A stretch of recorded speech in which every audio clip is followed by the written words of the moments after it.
কিন্তু ভেড়ারা খুব দলবদ্ধভাবে থাকে। এরা শান্তশিষ্ট একটা প্রাণী, এরা সুন্দরভাবে দলবদ্ধভাবে একসঙ্গে চলাফেরা করে খায়।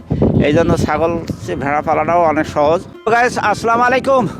আমি একজন ভেড়া পালনকারী খামারি ভাইয়ের সঙ্গে কথা বলবো। তো দর্শক, চলুন ভাইটির সঙ্গে কথা বলা যাক।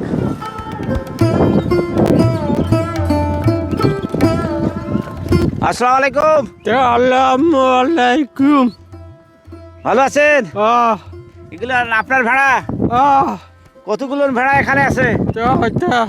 হ্যাঁ, 13টা। আপনার বাসা কোথায়? কাপ্রিখাল। এই ভেড়া কতদিন থেকে পালেন?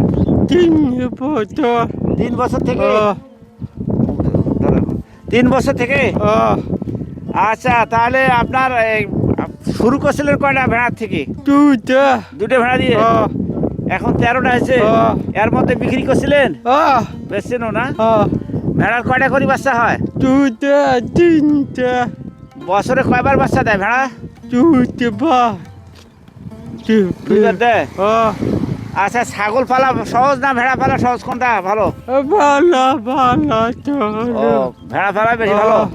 মানে ভেড়া দলবদ্ধভাবে থাকে নাকি?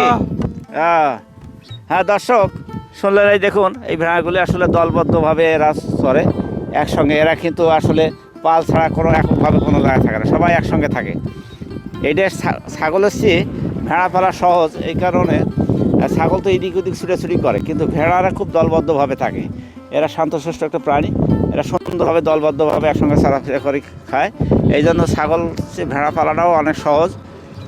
এই জন্য আপনারা যদি মন চায়, আপনারাও আপনাদের এলাকায় ভেড়া পালতে পারবেন। এরকম অল্প জায়গার মধ্যেই ভেড়া পালা যায়। রাস্তাঘাটের বিভিন্ন জায়গায় আনাচে কানাচে বিভিন্ন ভেড়া সব ধরনের খাদ্য খায়। এরা দেখতেছেন এই যে খাবার খাইতেছে। বিভিন্ন পাতা টাতা বিভিন্ন রকমের। তো দর্শক, আমি ভাইয়ের সাথে একটু কথা বললাম। তা যাক, আপনাকে কিছু টাকা দিলাম, ধরেন কিছু নাস্তা করে। এই পকেটে রাখেন, টাকা দেখা যাবে না। এই যে টাকা দিলাম, এটা নাস্তা করবেন, ঠিক আছে? আপনি আরো বেশি বেশি করে ভেড়া পালবেন, নিয়মিত, ঠিক আছে? আচ্ছা, ঠিক আছে। দর্শক, দেখলেন ভাইটিকে সাথে একটু কথা বললাম। তো দর্শক, আপনারা ভালো থাকুন, সুস্থ থাকুন। আল্লাহ হাফেজ।